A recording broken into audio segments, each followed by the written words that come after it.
Good afternoon. Pleasure to welcome everyone to the March 28, 2024 briefing. And this briefing is for the meeting next week on April the 4th, 24. We're briefing today. And we actually have no discussion items. That's the good news. And then I'll turn the meeting over to our county manager to walk us through the agenda for next week. All right. Thank you, Mr. Chairman. Good afternoon, board members and staff and guests. We have a fairly straightforward agenda. It's been a hectic month, and so I get a little bit of a breather with today. But we do have some important items for consideration for the April 4th formal meeting, and so I'll just dive right into it. We had 3 public hearings. The first one is a public hearing to consider the expenditure of county general funds for an economic development project and authorize an agreement with a company that will be formally named. Who am I going to look to here? There you go, Hassani, come on up. Yeah, he'll talk a little bit about how that name's going to get released and so on and so forth. So, Mr. County Manager, since he's on the way up, I'd like to point out that 84 years ago today, my wife was born. Oh, very good. Thank you, Mr. Good afternoon, Commissioners. Pleasure to be before you all again. We briefed this item last Thursday, and we are prepared to do a full presentation next Thursday where we will reveal the company name and full company details. But this is an economic development incentive package for a company looking to locate here in Forsyth County, specifically here in Winston-Salem. This company is looking to invest $5,090,000 in capital, and that is comprised of real property as well as machinery and equipment. This investment would create 50 full-time jobs with an average salary of $65,294 per year. This incentive is a 5-year incentive, and the county's incentive would be $69,746, and that comprises 50% of the new taxes. And as I stated, it is in the city of Winston-Salem, so the city of Winston-Salem also is proposing local incentives as well as the state of North Carolina. But as I stated, we are prepared to do a full detailed presentation next Thursday at the public hearing where we will also detail the company's name as well. But I'm happy to answer any questions if you have them. Questions for Hassani? We'll look forward to next week. All right, thank you. Thank you. Thanks, Hassani. All right, agenda item 2, you also heard from the attorney last week, but it's a public hearing regarding tax-exempt bonds for healthcare facilities to be issued by the National Finance Authority for the benefit of Novant Health Incorporated. We've got an associated resolution approving in principle the issuance of not to exceed $785 million of healthcare facility revenue and refunding bonds. Our attorney, Gordon Watkins, can provide a little bit of background information, and I think Mr. Boyer may be on the line, but Gordon, anything you want to add?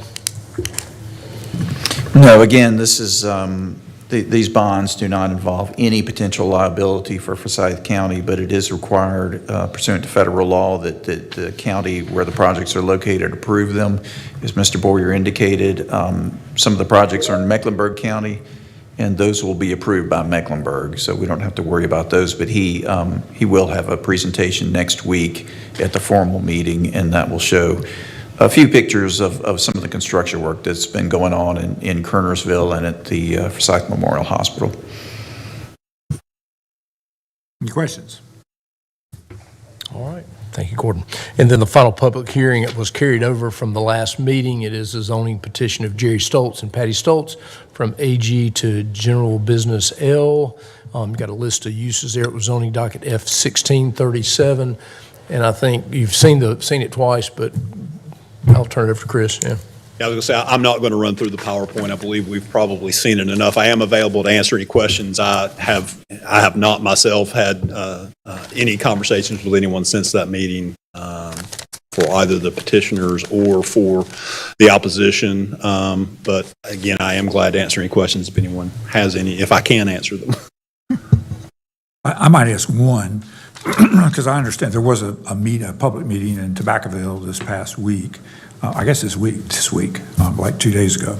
And I think there have been some adjustments and the developer and the owner willing to change again, reduce the sort of with the things to become more specific, maybe is a better way to say it.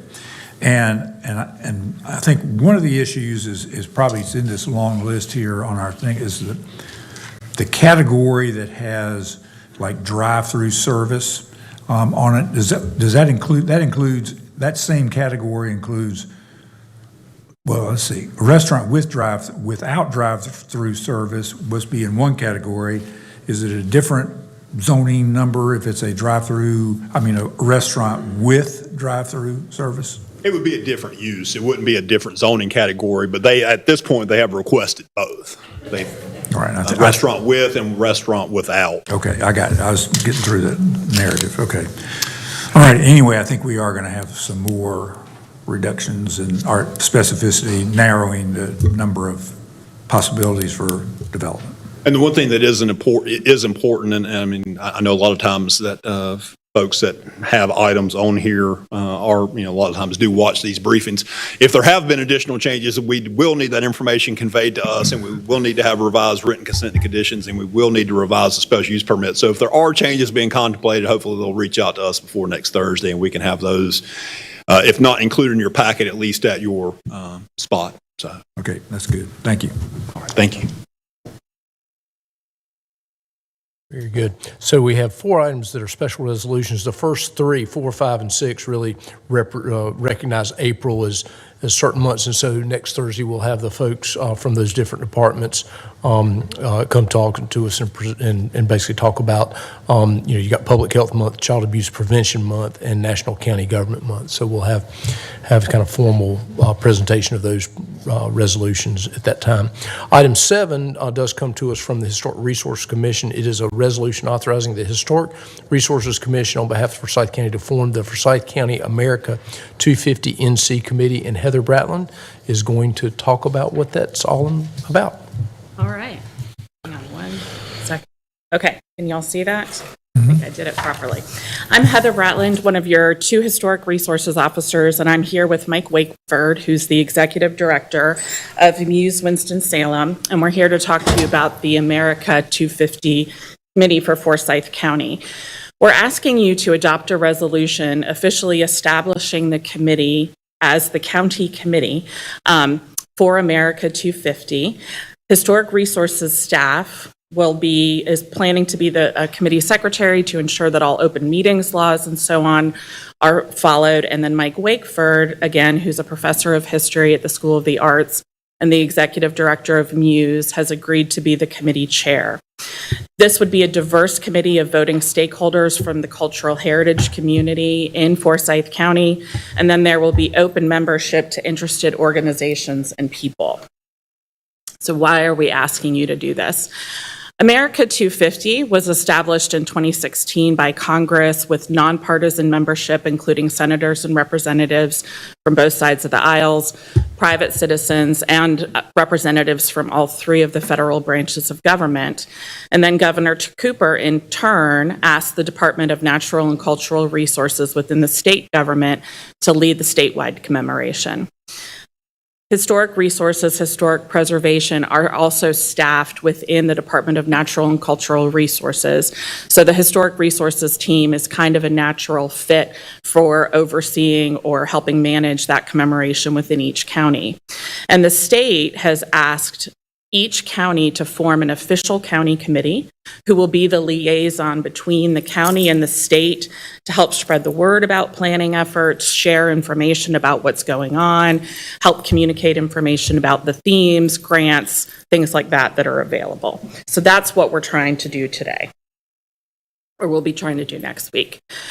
This is a map of the 100 counties across Forsyth County, or across North Carolina. And you can see that we're highlighted green, which means we're in progress. A group of local stakeholders have met with the team at America 250 NC about forming the committee, but obviously that hasn't been done yet. Charlotte is the only major metro in North Carolina that actually has already established their America 250 committee.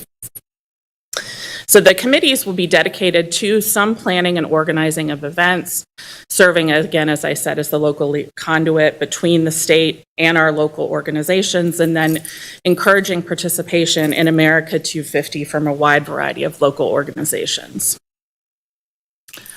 So why should we do this? Because the county, or the state, excuse me, has set aside $10,000 in grant funds for each official county committee to kick off our planning. Those can be used for a variety of different activities, including strategic planning, markers, exhibits, educational outreach, research, and so on.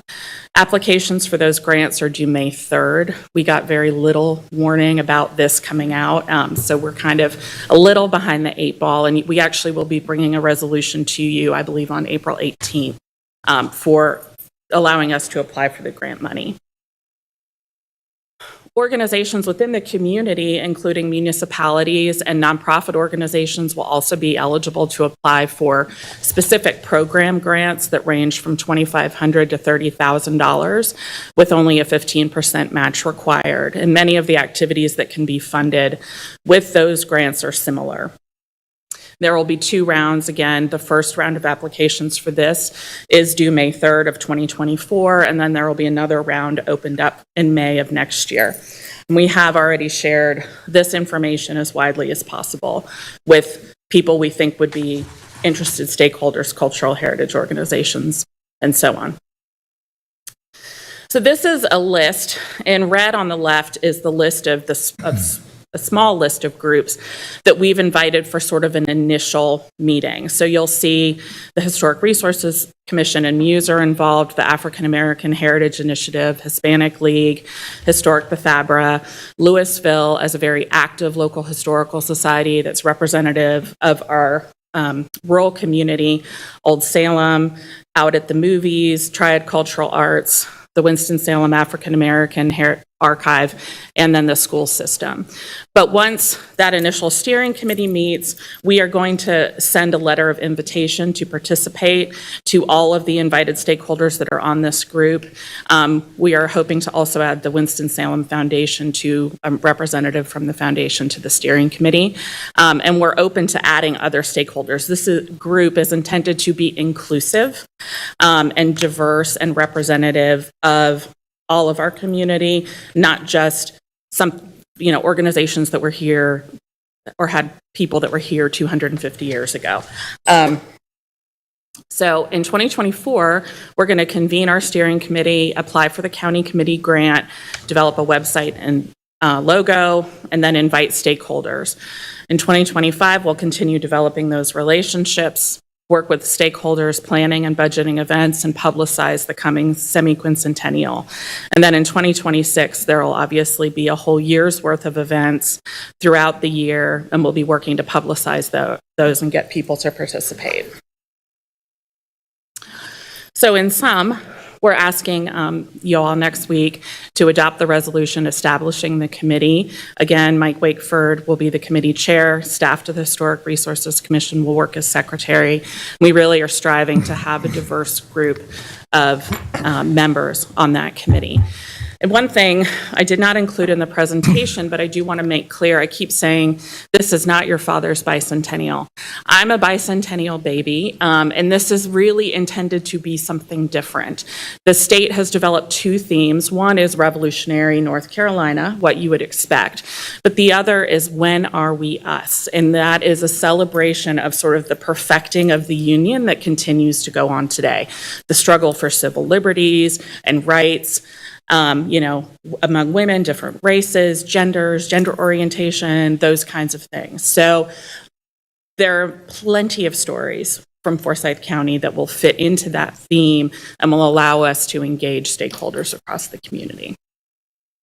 I'm happy to answer questions for you, if you have any. Maybe one to start, and that is, since the grant's due in May, Yes. You're not going to have, I don't know if the steering committee has convened yet and met, but have they?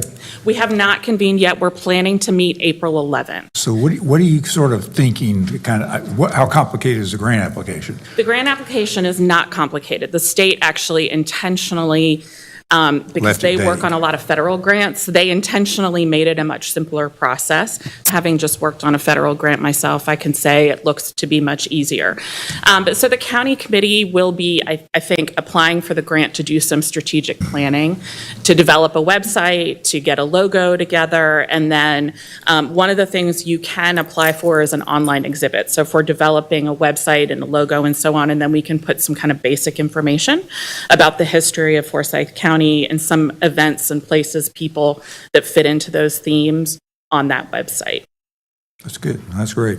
And Mike, thank you for your willingness to serve as chair. Certainly appreciate your leadership. And Heather's part of your job, I know. I mean, but that's, thank you. So it's good. Anyway, any other questions for Heather? Thank you for being here. Thank you. We have 5 budget or finance items. Item 9 is a resolution approving a revision to the fiscal year 2024 Home and Community Care Block Grant funding plan for older adults and submitting the revised plan for state approval. Kyle Wolf. Good afternoon, Commissioners. This item is necessary to approve a revision to the FY24 Home and Community Care Block Grant Funding Plan. The revision is shifting $69,914 of congregate nutrition funds to adult daycare. It's really just basically reallocating some funds, I believe, for senior services. Yep, that senior services requested to use the funds in a different way. And so we need your approval to submit this back to the state. Questions for Kyle? All right, thank you, Kyle.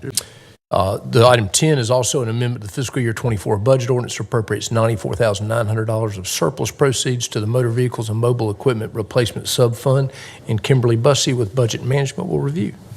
Good afternoon, Commissioners. This item appropriates $94,900 to the Motor Vehicle Equipment and Replacement Subfund. On October 19th of 2023, General Services presented this board with an auction report detailing the sale of motor vehicles and equipment property through Rogers Auction Realty and Auction Company. Proceeds in the amount of $94,900 have now been paid to Forsyth County, and these funds need to be allocated back to the Motor Vehicles and Replacement Subfund for future vehicle purchases by the Sheriff's Office, Emergency Services, and by the county fleet. A breakdown of those funds to go back to these different departments are $68,150 for the Sheriff's Office vehicles, $8,650 for Emergency Services vehicles, and $18,100 for the county non-fleet vehicles. And I'm happy to answer any questions you may have. Questions for Kimberly? Thank you. Thank you, ma'am. Agenda item 11 is an amendment to the fiscal year 24 budget. It appropriates $50,000 from North Carolina Department of Health and Human Services for Agreement Addenda 121. Adam Pendlebury with Public Health will review. Good afternoon, Commissioners. This budget ordinance amendment appropriates $50,000 from NCDHS under Agreement Addenda 121, our temporary savings fund. These funds can be used to support any core function at public health. I'd be happy to answer any questions you have. What are you thinking about using the $50,000 for? We're still planning on what to use this for, but I can tell you at the very least, these can be applied to draw down salaries if we haven't done that yet. So that'll always be the backup plan. Got it. Any questions for Adam? Thank you. All of these are going to be public health because they are ADA, but item 12 is an amendment to the budget to appropriate $12,108 for Agreement Addenda 116, and Sharita Sutton is going to review this. Good afternoon. We are requesting the board's approval to appropriate an additional $12,108 from the North Carolina Department of Health and Human Services for AA 116, which supports our Healthy Beginnings program.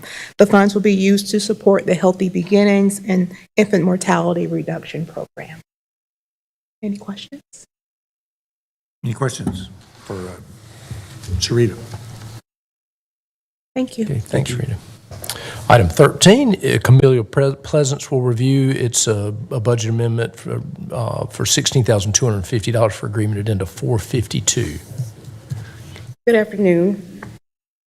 Approval of this amendment will allow us to appropriate additional $16,250 from state funds for the Agreement Addenda 452, which is our breast and cervical cancer control program. and these funds will allow us to see additional patients for screening. Any questions? Any questions for Camilla? Thank you. I have a curiosity question for you.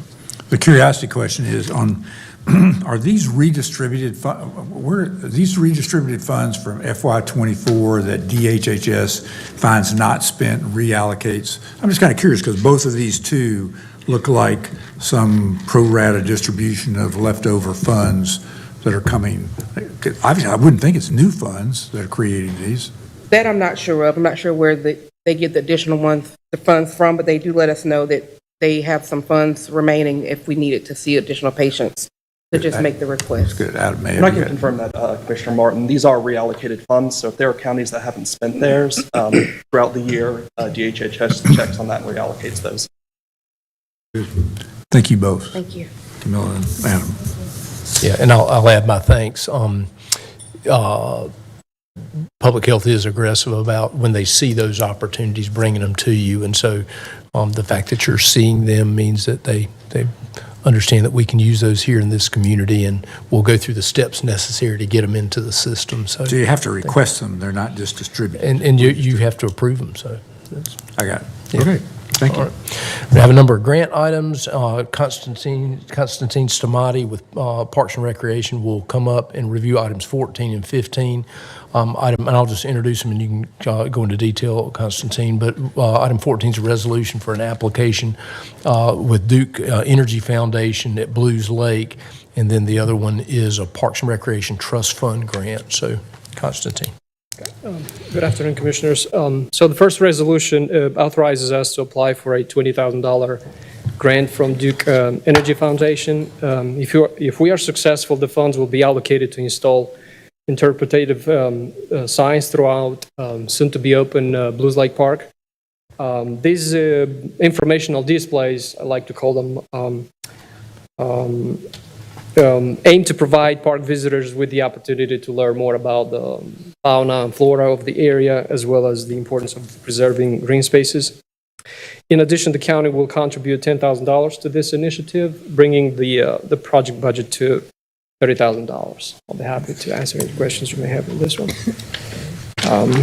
And then the second grant, the board is already familiar with our progress as we are concluding the construction of phase 1 of Blues Lake Park, which will be open to the public in the upcoming months. We are now preparing to initiate phase 2. To facilitate this, we are seeking to secure a $500,000 part-of grant from the state. If awarded, the grant would significantly assist us and would be matched with the $2.5 million already identified by the county as part of the 2023 PAYGO projects. The continued development of Blues Lake Park aimed to enhance one of our most underserved areas, as identified in the 2015 Parks and Open Space Plan and updated in the 2019 version. I'll be happy to try to answer any questions you may have. Any questions for Constantine? I'll just add, so just a reminder that Parks and Recreation Trust Fund, the source of those dollars are land conveyance fees that are collected by registered deeds when property's sold. And so those go into a pool at the state, and then communities from across the state can apply for those dollars. And so there's always been kind of this idea that we contribute into that. Those are local dollars coming back to us. And so we keep a part of grant application kind of alive all the time. And I think Blues Lake is, you have to add recreational amenities. You got to have certain amenities to get them, like 3 things, and Blues Lake's a good project. So It's good. but it is sort of local money coming back as it went to the state and back to us. One question. What's the match requirement for a part-of grant? 1-to-1? 1-to-1? Okay. Yes, sir. So we're kind of overachieving if we're matching Yes, it with. yes, but according to their matching scores, they do pay attention to that matching amount. So the higher, the better. 2.5 is what we currently have as far as identified. So And a follow-up question, Dudley, do we anticipate currently that there'll be $2.5 million available for the project in PGO, out of PAYGO? We are still working on that. we tapped $1.5 million last week with the ambulance, that funding plan for that. The application is due May 1st, so. Yeah, I'm getting a positive reaction and vibes from my finance, my CFO, and so I do think we'll be there. I do think there's some hard decisions that have to be made based on what that number is, and as we talked about earlier, all that's going to kind of coalesce with this year's budget. So, Well, I mean, I'm all for doing it. Yeah. I just want to make sure we don't. yeah. I was checking to be sure that we don't anticipate we'll be overpromising.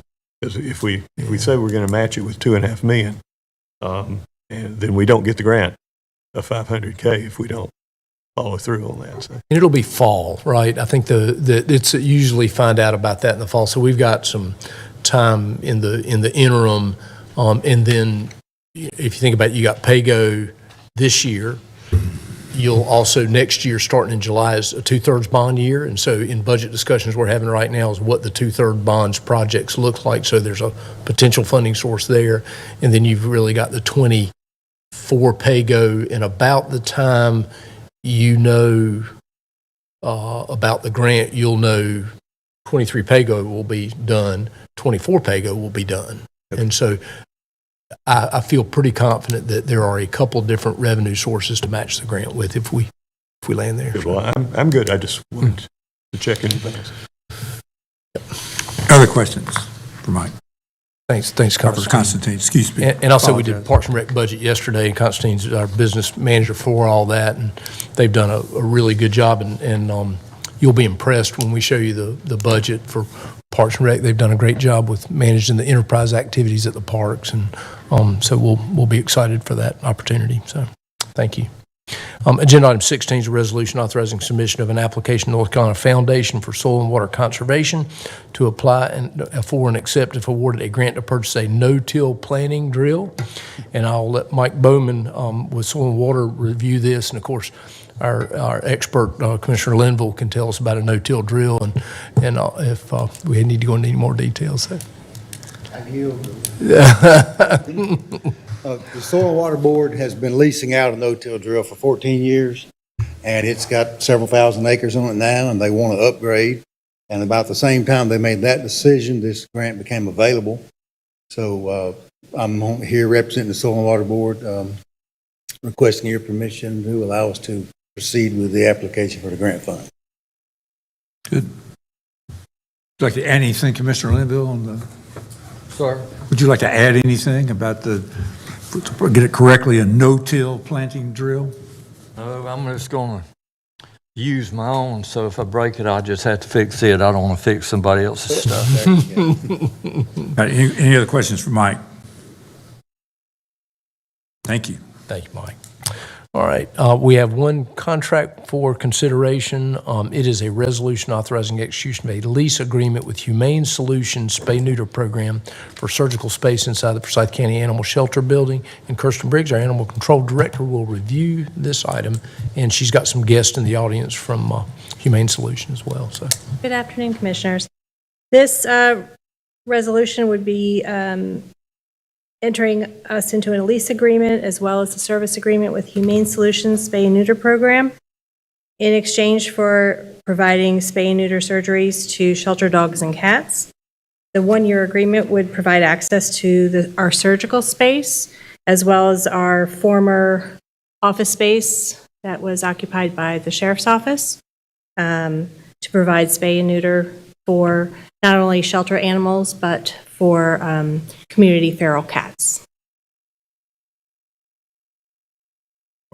Questions? I'm in terms of, I guess, numbers, how many, what do you would expect would be the likely number of animals that could be spayed and neutered, and particularly, we hear about feral cats pretty regularly, so I'm kind of curious about, can you do hundreds or tens, or how many could you do in a year? Hundreds of the shelter animals, where our agreement would be up to 10 dogs or cats per week, which right now we're about a month behind in spaying and neuter the the animals that we've already adopted out.